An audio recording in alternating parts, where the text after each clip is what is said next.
It is Inktober day 11. I'm Fred, and today's prompt is Sting. So we start off with this page, as we do with all the pages, getting in some of the dialogue and then marking out the panels and everything.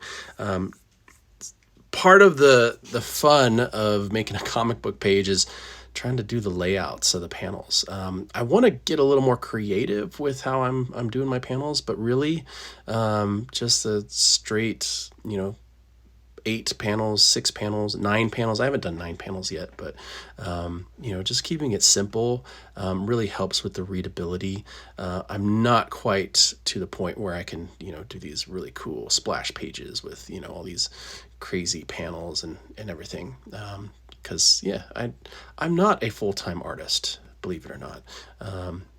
So yeah, well, this was a fun page to do, as they all kind of are. Each one has its own kind of little thing. This panel, I really like this panel. You'll see it develop here. This is Mikey reaching into the cabinet.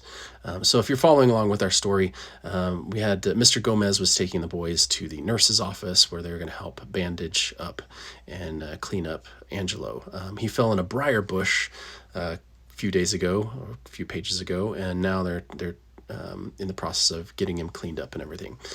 Today's prompt is Sting, and here we have the penultimate panel, and then we have the final panel where he's cleaning up his wound with some hydrogen peroxide.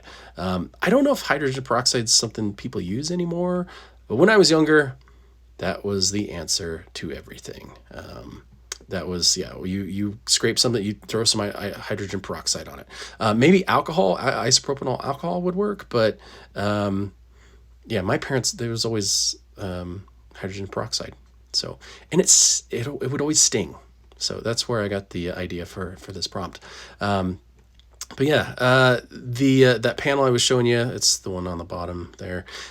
Mikey's reaching up in there. That was a lot of fun to do. I just kind of did it from memory of what I've seen in like doctor's offices and stuff. So that was fun. And this is the door to the nurse's office. A lot of this is just like world building and creating things from memory and what I think, the inside of a school looks like. It's just been a lot of fun to do that. So, yeah. Hopefully you are enjoying this whole series. Hopefully you're enjoying the story. We're getting close to the halfway point in the story and in the month, so I'm excited to kind of finish this up. So thanks for checking out my picture and my comic. See you in the next one.